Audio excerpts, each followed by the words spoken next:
It's an honor to welcome you to your City Hall in the capital city of Columbia. And on behalf of myself and Councilwoman Isaac Devine and the rest of the members of Columbia City Council, I'd like to read a proclamation.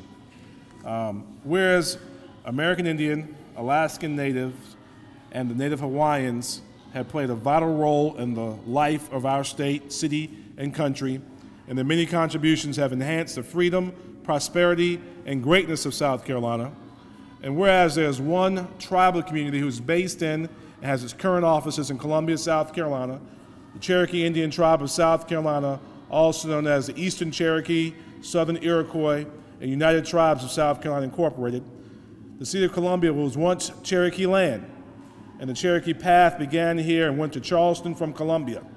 Also, the Cherokee Indian Tribe of South Carolina, ECSIUT, is a state-recognized organization, which is chartered here, and you maintain their history, culture, lifestyles, and soul heritage. And whereas Dr. Wilmer Goins and the Eastern Cherokee, Southern Iroquois, and United Tribes of South Carolina led the effort to get this month observed by the executive and legislative branches of government in South Carolina, which resulted in Native American Awareness Day each year on November 18th, and the adoption of H. 3746.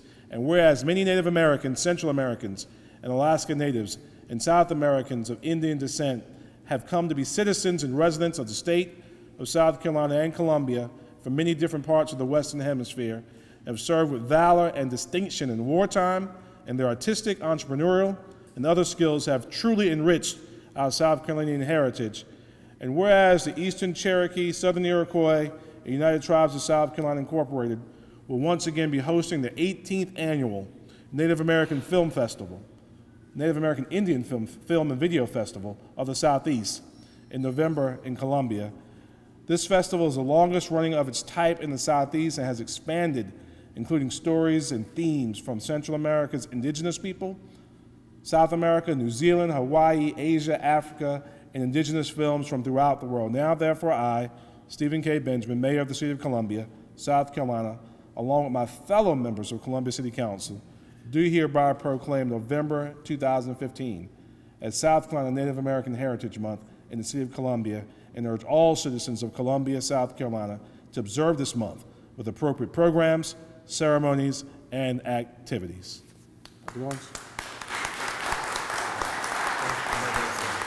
I want to thank you all very much for joining with us in this effort to not only acknowledge the national observance of National Native American Indian and Alaska Native Heritage Month, but most importantly for joining us this day as we celebrate Native American Indian Heritage Awareness Day.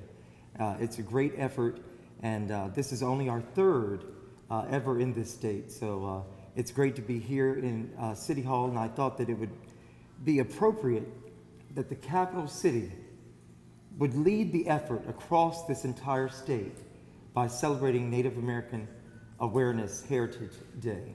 So I really appreciate you all joining us in this effort. And I'd like to just say that, you know, there's 42,000 people who self-identify as indigenous or Native American Indian or Alaska Native here in South Carolina. And that's using the statistics from the Census Bureau.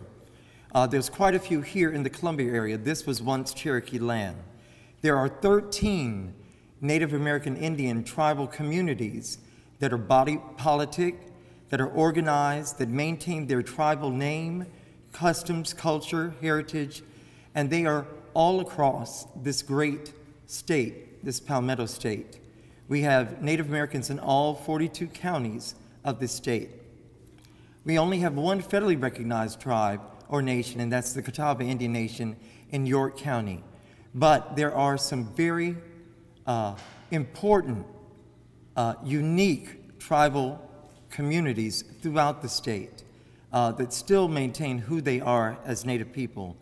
And so we celebrate this month to foster awareness and respect, social, cultural, religious, and all kinds of diversity, kinds of inclusion of us, the first people of the Palmetto State. so that we once again acknowledge the contributions that Native Americans have given not only to South Carolina and Southern culture, but to the world. 40% of the foodstuffs were domesticated by Native American people in an ancient context that the entire world is eating today. So I like to, of course, thank all those that helped us to get here, among those being Dr. Bill James, Miss Kathy James, Representative Joe Neal, Gilda Cobb Hunter, Clan Mother Elsie Taylor Goins, our board chair Joan Lee, Brett Bursey, and the Progressive Network. And at this time, I'd like to invite Keith Hoyt, Dr. Hoyt Wheeler from the Progressive Network to come up. He's a professor emeritus from USC, and the Progressive Network were instrumental in helping us to get this through our legislation. Thank you, Will. The Progressive Network is really delighted to be a part of this celebration. It's a great celebration in this state and nationally. We have an Awareness Day here today in South Carolina, but on a national scale, President Obama has issued a proclamation designating this month as Native American Awareness Heritage Month. In addition to recognizing the many contributions Native Americans have made to our civilization, can't say it, and our country, I think it's interesting to remind those of us who are immigrants or the descendants of immigrants that there were people here long before we were, and that maybe we should take heed to our own family's experiences and think in really broader terms about people who are coming here as immigrants now. And it should make us aware of that and our ties to them. But thank you, Will, for your giving me the opportunity to say these few words, and I'll give it back to you. Is Alan Linneman here? I'd like to bring Alan Linneman. He's president and chairman of the board of the American Indian Chamber of Commerce here in South Carolina. He has an announcement to make for this capital city that I think our mayor and city council will be interested to hear. Good afternoon to everybody. Thank you for Will and to the City Council for coordinating this event here today, and it's a great commemoration. I happen to be based in Charleston. I came up last year for it, and I wanted to come up again this year. And as Will said, in addition to an announcement I want to make, I just want to thank everybody for being here that is here to commemorate the heritage of Native Americans. A few years ago, when I was asked to take on this role, I really wanted to see an acceleration of turnaround for the plight of Native Americans in this state. And as Will mentioned, there's 42,000 self-proclaimed Native Americans in this state.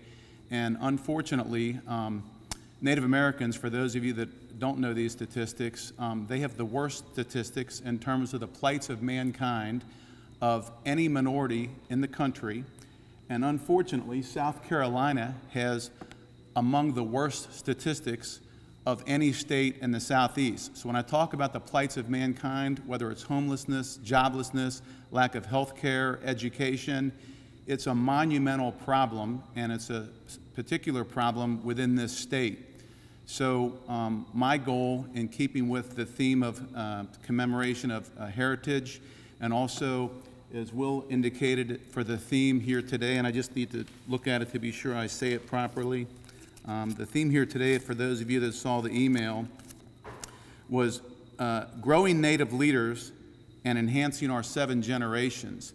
So although we're a Chamber of Commerce, one thing that I've seen, and I trust you all have seen in this state, if you are aware, the Department of Social Services has asked for millions of dollars to add more people so that they can take care of those that are struggling in this state. And of course, Native Americans are struggling more than anybody is.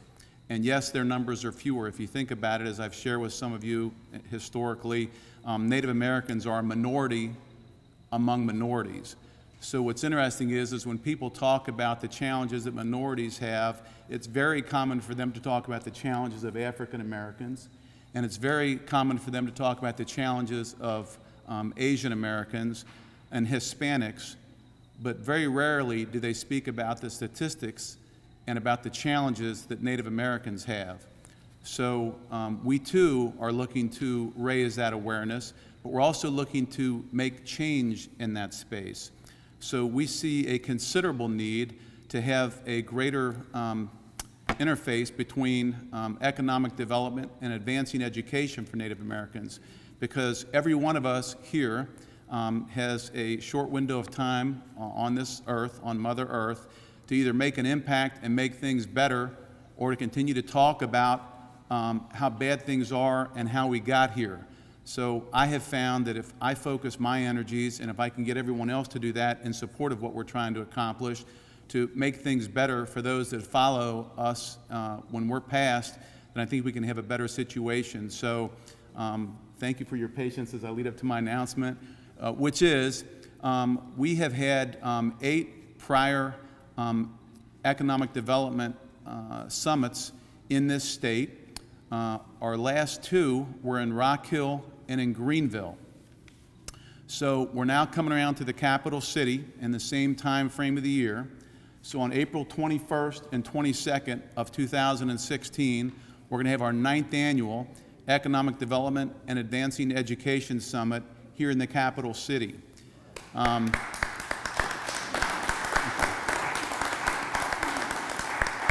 So it takes incredible sacrifice from our chamber, because we're all voluntary board members. There's roughly a dozen of us that are actual board members, and we have more that are involved with chamber ambassadors and whatnot. But it also takes a lot of the business community to help fund what we do.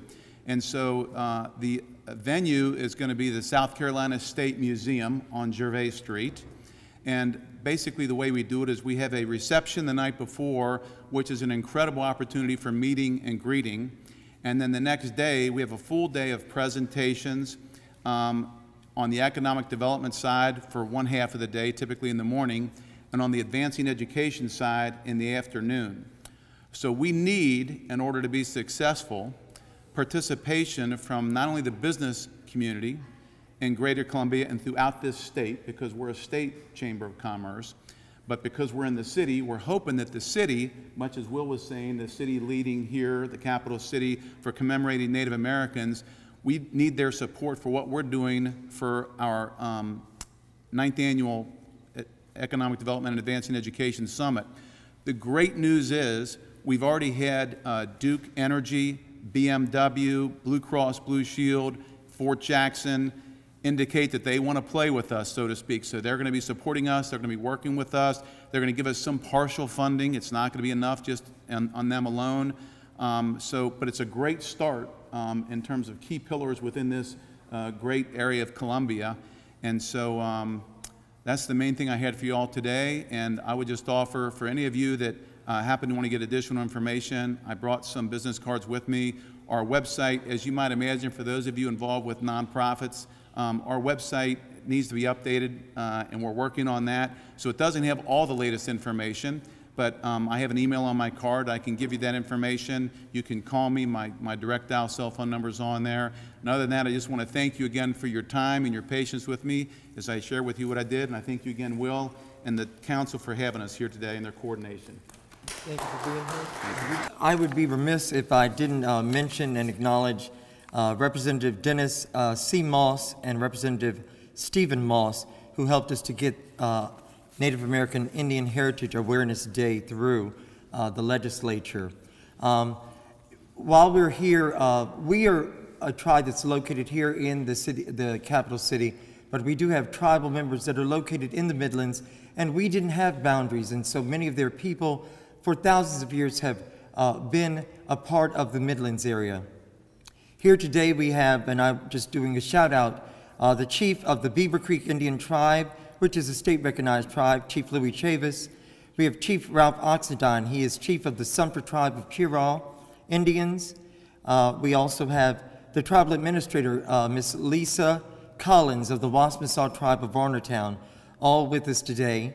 Miss Judy Rabin, the executive director of the American Indian Center of South Carolina, and Miss Laura Irwin Bailey of the Circle of Natives, all present today. And I'd like for all of us to just give them a round of applause.